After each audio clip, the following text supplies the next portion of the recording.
documents to be filed, the mandate, certification of documents for South African documents and for international documents. So that's a jam-packed agenda presentation today. Who really owns the business? Beneficial ownership is not just about names on a paper, but rather about beneficial owners behind the screen. These are the people who truly control the business and benefits from its profits. Who can be declared as a beneficial owner? Majority shareholder, people that own a large portion of the company, even through another company or trust. Ultimate decision makers, people who control the company's actions, even if they are not directors. Trust beneficiaries, people who benefit from a trust that owns the company. Silent partners, investors that are not publicly involved but still profit from the business. Annual BO filing. Do you still need to file BO information if nothing changed during the year? Businesses must file BO information every year, whether there were changes or not. Yearly BO updates assist CIBC to confirm that your BO details are still valid and correct. Beneficial ownership must be submitted before you do your annual returns filing. Now, companies categories. Affected company. Company classified as an affected company, whether they have beneficial ownerships to declare or not, must upload mandatory documentation, but no BO information is submitted. Non-affected companies with beneficial ownerships, companies that is not classified as an affected company and have beneficial ownerships to declare, standard BO register requirements apply. Non-affected company without beneficial ownership informations, companies not classified as an affected company with zero beneficial owners, mandatory documents must be uploaded. What is an affected company? Affected company means a regulated company as set out in section 107, subsection 1, subsection 1, and companies to which affected transactions and offers and the takeover regulations apply, as determined in accordance with section 108, subsection 1 and 2. An affected company includes a public company, whether listed or unlisted, a state-owned company, a private company in terms of the transfer of securities when exceeding the percentage prescribed by the minister, which is 10%, within a 24-month period. A private company that is controlled by an affected company, control or exercise the majority of the voting rights, the right to appoint or control the appointment of directors, who controlled majority voting rights at boards meetings, or is a subsidiary majority owned of an affected company. Determine the company's category. Step 1. So, how do we select the correct category? One must apply the definition as a type of checklist or follow step 2. Now, step 1, determine the category. To determine whether it is an affected company or not, answer yes or no to the following questions. Is the company a public company? Is the company a state-owned company? Did the private company transfer more than 10% of its securities within the 24 months before the declaration? Is the private company majority owned or controlled by an affected company? Is the private company a subsidiary of an affected company? If the answer to any one of the above questions is yes, then the declaring company is an affected company. If the answer to all the questions above is no, then the company is a non-affected company. Okay, that's in a nutshell. Step 2.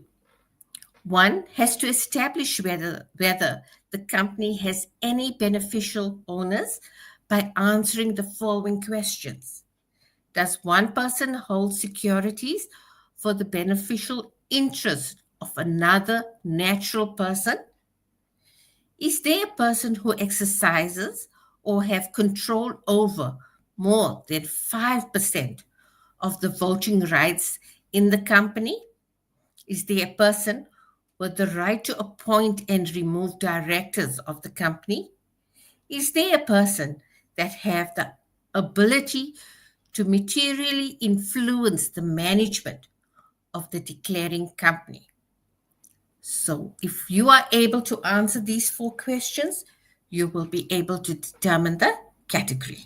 Now, if any of the above questions is yes, then the applicant category is non-affected with beneficial ownership. If the answer to all the above question is no, then the applicable category is non-affected without beneficial ownership. Okay? So if your answer is yes, it's non-affected with beneficial ownership. If your answers are no, then it's non-affected without beneficial ownership. Okay? Please make use of the legislative definition of beneficial ownership and affected companies, as well as the CIPC step-by-step user guides, which provides a breakdown of each type of company as they will guide you on the required information to be filed. Take note that each company type has its own required documentation for uploading. Documents required to be filed. Affected companies with or without BO. Documents required are a declaration, mandate is mandatory.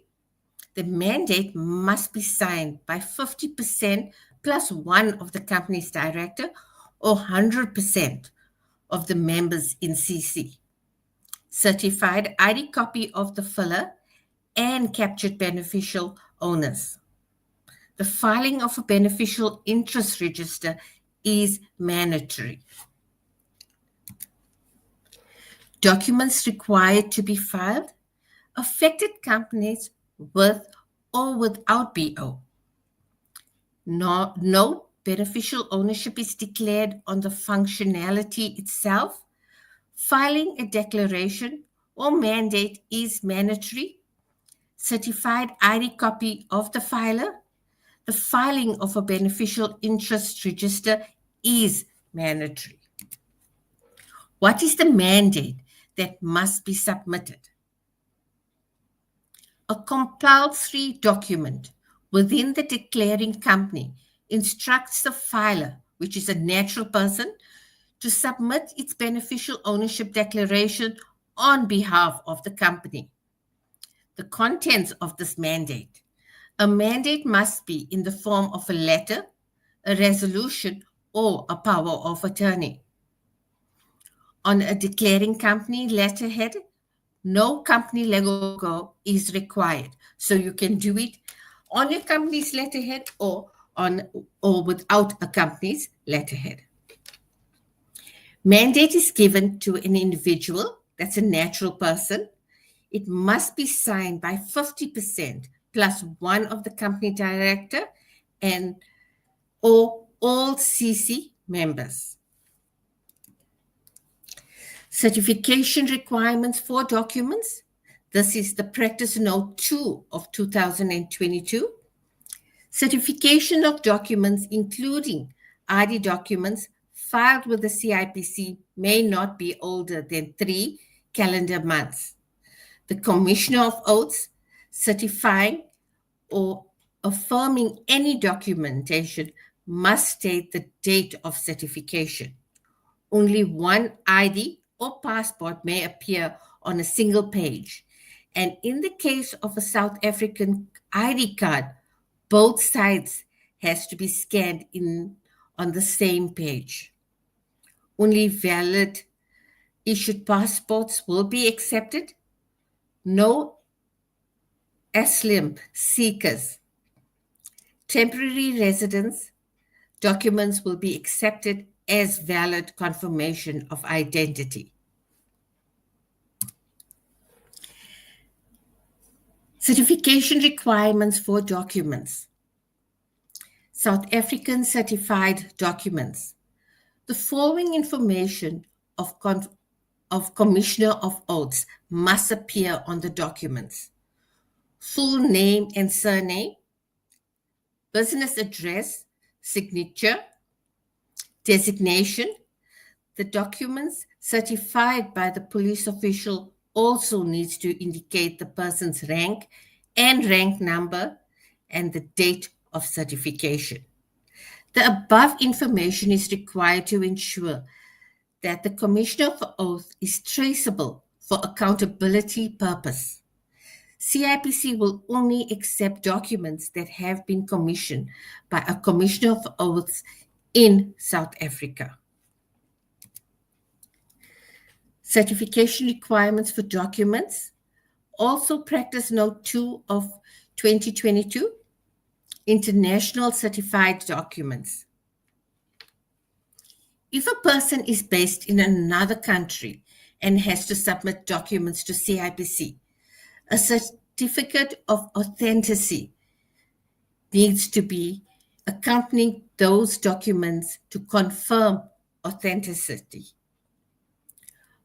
A notary public is an internationally recognized form of certification or affirmation of the documents, and the CIPC will accept both South African and international notary public certifications.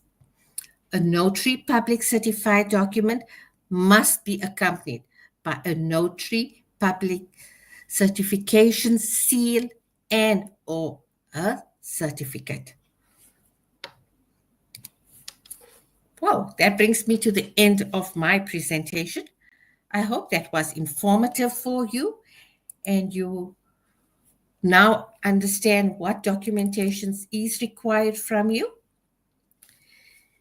Thank you all for joining us today. We truly appreciate the time you have taken. Just remember the Learn IBIS program. Please feel free to explore it yourself and share with anyone who may benefit. The questions have been answered on our portal. We have Loretta Klassen that has been assisting us and Veronica van Dijk who has been answering the questions. Thank you very much, everyone. Goodbye.